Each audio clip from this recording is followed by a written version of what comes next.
Hello everyone, how are you all. आज की class में हम करेंगे question number 28 of T S Grewal. Edition है 2019। चैप्टर का नाम है goodwill, nature and its valuation. Alright, question आपके सामने है जिसके अंदर आपसे कहा गया है कि ideal marketing earn an average profit of 4 lakh during the last 5 years. ठीक है, normal rate of return on capital employed is 10%। Balance sheet of the firm आपको दी गई है, ठीक है, जिसके अंदर आपको कैपिटल दिया गया है, करंट अकाउंट दिया गया है, रिजर्व दिया गया है, बाकी अदर लाइबिलिटीज़ दी गई हैं, और यहाँ पे टोटल एसेट्स दिया गया है। ठीक है, हाँ जी। Calculate the value of goodwill if it is valued at 3 year purchase of super profit. Question एकदम आसान है। हाँ, एक चीज़ नहीं है कि यहाँ पे आपको कैपिटल एम्प्लॉयड निकालना पड़ेगा। इससे पहले हमने जो भी क्वेश्चन किए उसमें आपको कैपिटल एम्प्लॉयड दिया गया था। इस क्वेश्चन में आप क्या करोगे, कैपिटल एम्प्लॉयड को निकालो।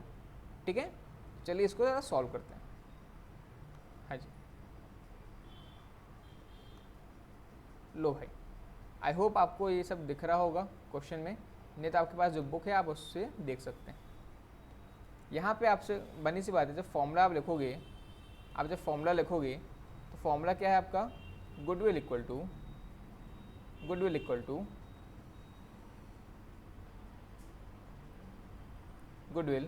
To super profit into number of year purchase.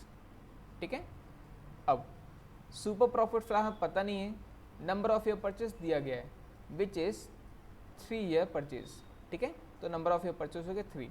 जैसे सुपर प्रॉफिट होगा आपका आंसर आपके सामने होगा। ऑलराइट, तो अब बात करते हैं भाई कि क्या हमें सुपर प्रॉफिट कैसे निकालें, ये पता करें। तो सुपर प्रॉफिट इक्वल टू होता है आपका average profit minus normal profit. ठीक है, एवरेज प्रॉफिट फिलहाल में आपको दिया है क्या, हाँ जी, एवरेज प्रॉफिट आपको दिया गया है 4 lakh rupees, but normal profit फिलहाल में आपको नहीं पता है। जैसे आप नॉर्मल प्रॉफिट लिख लोगे आपका आंसर आ जाएगा सुपर प्रॉफिट का। ठीक है, तो अब बात यहाँ पे आती है कि भाई हम नॉर्मल प्रॉफिट कैसे निकालें।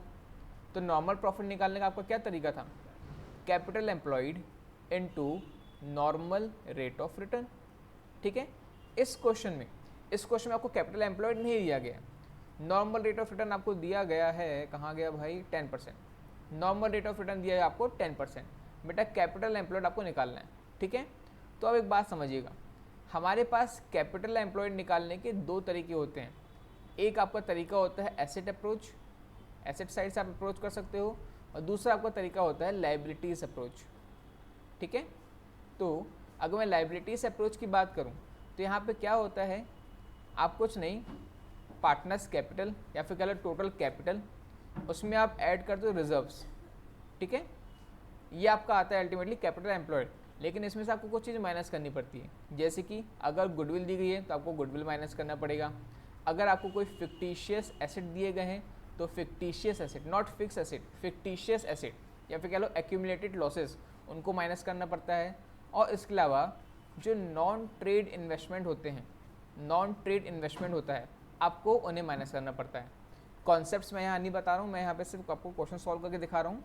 तो आपको बता रहा हूँ कि भाई अगर आपको लायबिलिटी अप्रोच फॉलो करनी है, लायबिलिटी अप्रोच कैपिटल एम्प्लॉयड निकालने के लिए, तो आपको capital plus reserve and surplus add करने होंगे, उसमें से माइनस करना होगा गुडविल, फिक्टिशियस एसेट और नॉन ट्रेड इन्वेस्टमेंट।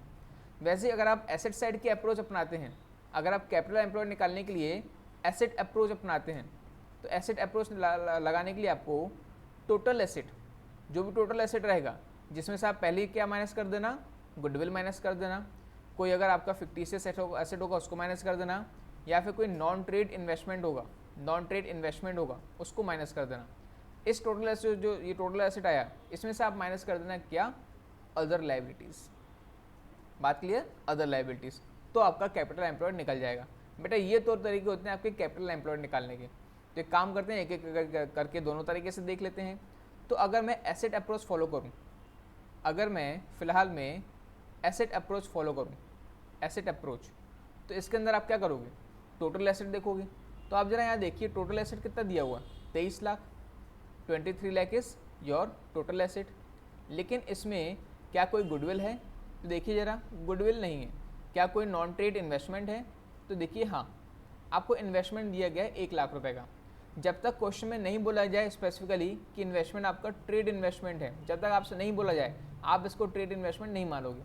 क्वेश्चन अगर साइलेंट है तो हमेशा आप इसको नॉन ट्रेड इन्वेस्टमेंट ही मानना, ठीक है।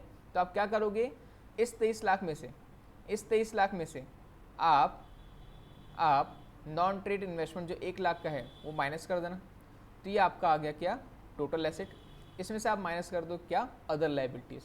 तो अदर लाइबिलिटीज़ के रूप में आपके पास क्या क्या है, creditors, bills payable and outstanding expense, which comes out to be 5,60,000, ठीक है।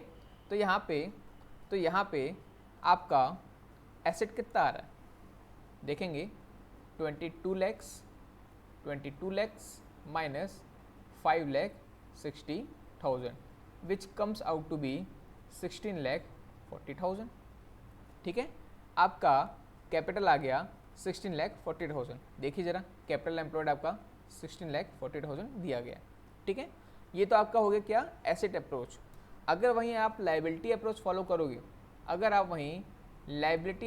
करोगे, तो बेटा लाइबिलिटी अप्रोच के लिए क्या होता है, आपको टोटल कैपिटल लिखना पड़ेगा।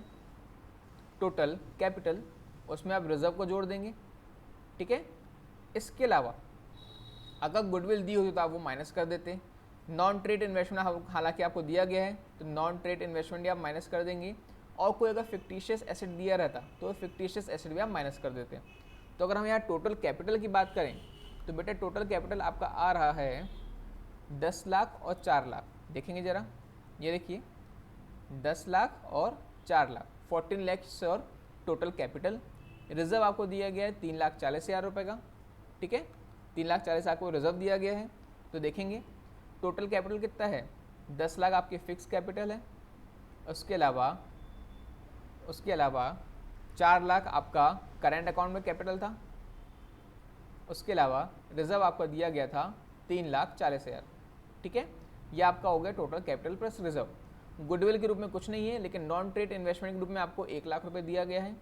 अब आप इसको जब जोड़ेंगे तो आएगा कितना, 10 4 14, 17,40,000 माइनस 1 लाख, बेटा 16,40,000। आप चाहे एसेट अप्रोच फॉलो करें चाहे लायबिलिटी अप्रोच फॉलो करें, आपका कैपिटल एम्प्लॉयड सेम आएगा। बात क्लियर। तो कुछ नहीं, यहाँ पे आप क्या करेंगे,